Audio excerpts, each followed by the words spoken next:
राज्य मंत्री और बीजेपी नेता राव इंद्रजीत सिंह महेंद्रगढ़ की अटेली विधानसभा क्षेत्र में एक जनसभा में पहुंचे, जहां मंच पर उनका जोरदार तरीके से फूल मालाओं और पगड़ी पहनाकर स्वागत किया गया, सम्मानित किया गया। तस्वीर रिपोर्ट खसौरी।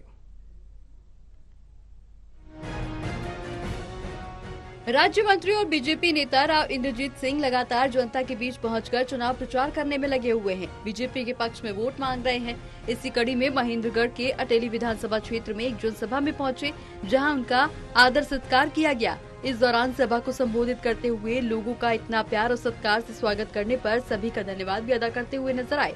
साथ ही उन्होंने बोला कि हमारी पार्टी में हो सकता है भीतरघात हुआ हो, कांग्रेस पार्टी में भी भीतरघात होता रहा है, लेकिन आज के दिन मैं कहता हूं कि हरियाणा का मानचित्र इस लोकसभा इलेक्शन के बाद बदलेगा। जो लोग ये कह रहे हैं कि भूपेंद्र सिंह हुड्डा चीफ मिनिस्टर बनेंगे, उन्हें कहना चाहता हूं कि हम बनने देंगे तो बनेंगे ना, वरना कैसे बनेंगे। भारतीय जनता पार्टी के अंदर परिवर्तन होगा। जो लोग आज बड़े ओहदों पर बैठे हैं, ये जरूरी नहीं है कि आगे भी वो इसी तरह से बैठेंगे, लेकिन हमने पार्टी के अंदर अनुशासन लाना है और पार्टी के अंदर अनुशासन लाने के लिए मुझे एक और सहयोगी तो जोड़ कर दो। मैं अकेला नहीं लड़ सकता, मुझे साथी चाहिए, लोकसभा में भी चाहिए, पार्टी में भी चाहिए। ये इलेक्शन 36 बिरादरी को जीतना होगा, अकेले पार्टी के बस की नहीं है। मैं आप लोगों से कहता हूँ कि आपके साथ हमेशा रहूंगा। आज ऐलानिया मैं कहता हूं कि ये इसलिए आया हूं कि धर्मवीर को जिताने के लिए आया हूं। किसी भी सूरत के अंदर आपके सहयोग के बिना धर्मवीर नहीं जीत सकता। और मैं आपका अजीज हूं, साथी हूं, हम सफर रहा हूं।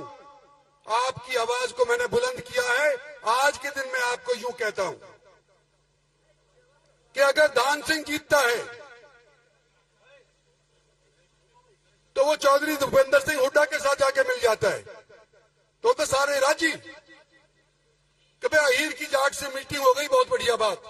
और अगर जाट मेरे साथ दे देता है, धर्मवीर भी धर्मवीर मेरे साथ खड़ा रहा है कि नहीं खड़ा, ये बताओ मेरे को।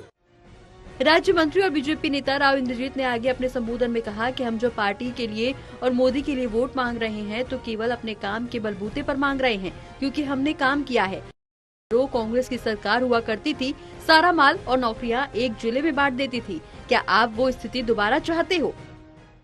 हमारी पार्टी में हो सकता है भीतरघात होता हो, कांग्रेस में भी भीतरघात होता रहा है, लेकिन आज के दिन मैं यूं कहना चाह रहा हूं कि हरियाणा का मानचित्र इस लोकसभा इलेक्शन के बाद बदलेगा। और जो लोग यूं कह रहे हैं कि भूपेंद्र सिंह हुड्डा चीफ मिनिस्टर बनेंगे, अरे बनने हम देंगे तो बनेंगे ना, कैसे बनेंगे? कोई बहम में ना रहे। भारतीय जनता पार्टी के अंदर परिवर्तन होगा। जो लोग आज बड़े बड़े ओहदों के ऊपर बैठे हैं, ये जरूरी नहीं कि आगे भी ये उसी तरह से बैठे रहेंगे, लेकिन हमने पार्टी के अंदर अनुशासन लाना है। और पार्टी के अंदर अनुशासन लाने की मुझे एक आध सहयोगी तो छोड़ो के दो, अकेला नहीं लड़ सकता। मुझे साथी चाहिए, लोकसभा में भी चाहिए, पार्टी में भी चाहिए। वहीं जहां हर एक पार्टी अपनी अपनी जीत का दावा कर रही है, तो राव इंद्रजीत सिंह ने भी कहा कि विकसित देश बनाने के लिए 10 साल आपने दे दिए, 5 साल और मांग रहे हैं। Haryana desk, total TV.